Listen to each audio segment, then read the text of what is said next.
Oh, dude, that's so sad. Why do they have to put this on TV? What do you want me to do, Cal? Find a stepladder of some kind and risk my safety to get up there and change the rules?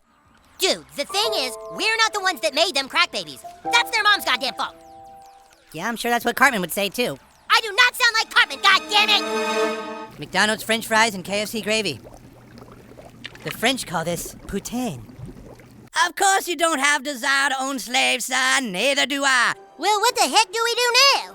Look, let's just get our money from EA Sports and get out of this whole thing once and for all! Welcome back to another deep dive into the wild world of South Park. Today we're breaking down one of the most controversial and thought-provoking episodes of Season 15, Crack Baby Athletic Association. Get ready, because we're about to unpack 6 of the most shocking, hilarious, and eye-opening takeaways that you won't want to miss.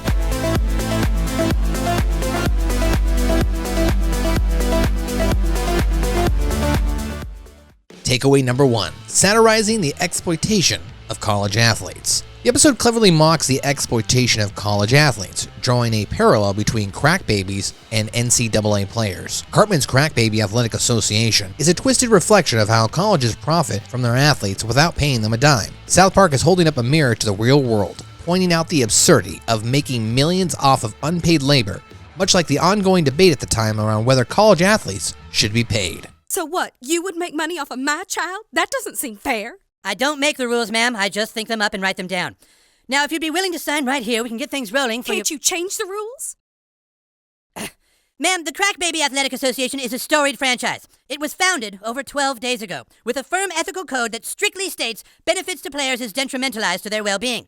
I cannot offer you or your child any cash. I can, however, offer you a little bit of crack. Butters? Takeaway number 2, the dark side of charity and volunteering. Kyle's journey from wanting to help crack babies to becoming complicit in exploiting them is a powerful commentary on how easily good intentions can be corrupted by profit. It also questions the sincerity of some charity efforts, implying that sometimes the people who claim to help others are more interested in their own gain. See, look, we just video the babies fighting over a ball full of crack. It's really getting popular.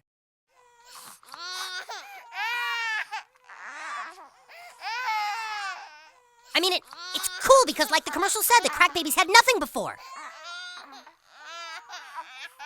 It's great because everyone wins, you know? You see that? 2 million hits! Did you know they're putting bacon inside of pancakes at Denny's?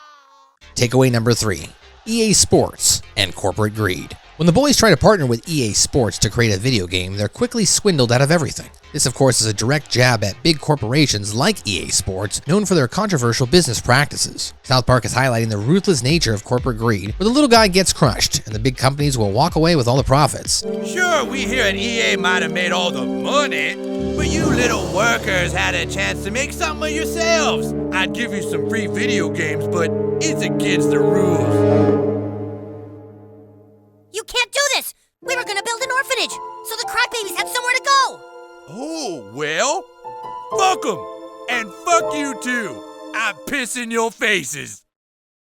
Takeaway number 4, the absurdity of the Slash legend. The subplot involving Slash, who turns out to be a mythical character from a Dutch legend, pokes fun at how pop culture icons can be elevated to almost godlike status. South Park is making fun of how often we create larger-than-life personas around celebrities to the point where their actual existence becomes secondary to the myths we build around them. Slash isn't real. Get out of here. Clyde, sometimes people like to pretend with make-believe characters. He's not really a lie. He's like love. People all over the world dress up like Slash and have different names for Slash. The Dutch call him Wunterslash. He's made up and people dress like him and pretend to be him to their kids. Your mother's Dutch, you know, Clyde. How did that old folk song go, honey? Wunterslauschka Punschka, Spielerin mein Schunschka. Takeaway number 5, Cartman as the plantation owner. Cartman dressing up as a plantation owner and trying to buy slaves from the NCAA is one of the episode's most biting critiques. It draws a disturbing but effective parallel between the history of slavery and the modern exploitation of athletes. South Park doesn't shy away from making its audience uncomfortable to drive home a point about exploitation and the dehumanization of people for profit. I'd be willing to offer you $40 for 2 of the white ones and $50 for the blacks. Are you referring to our student athletes? Student athletes. Oh, that is brilliant, sir. Now, when we sell their likeness for video games, how do we get around paying for our slaves, student athletes then? Look, there are good reasons why our student athletes cannot be paid, young man. I ain't arguing. If they got paid, then how'd we make all our money, right?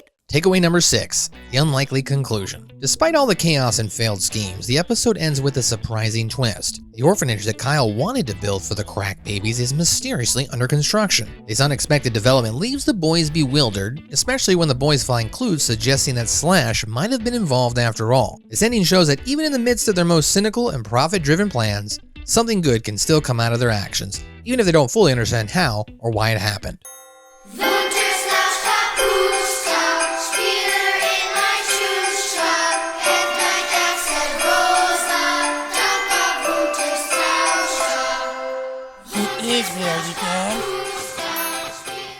And that wraps up our breakdown of Crack Baby Athletic Association. If you enjoyed this video, don't forget to hit that like button and subscribe for more deep dives into the most outrageous South Park moments. Drop a comment below with your thoughts on the episode, or let us know which episode we should cover next. Thanks for watching. But now let's part with that old EA Sports saying, get the fuck out of my building.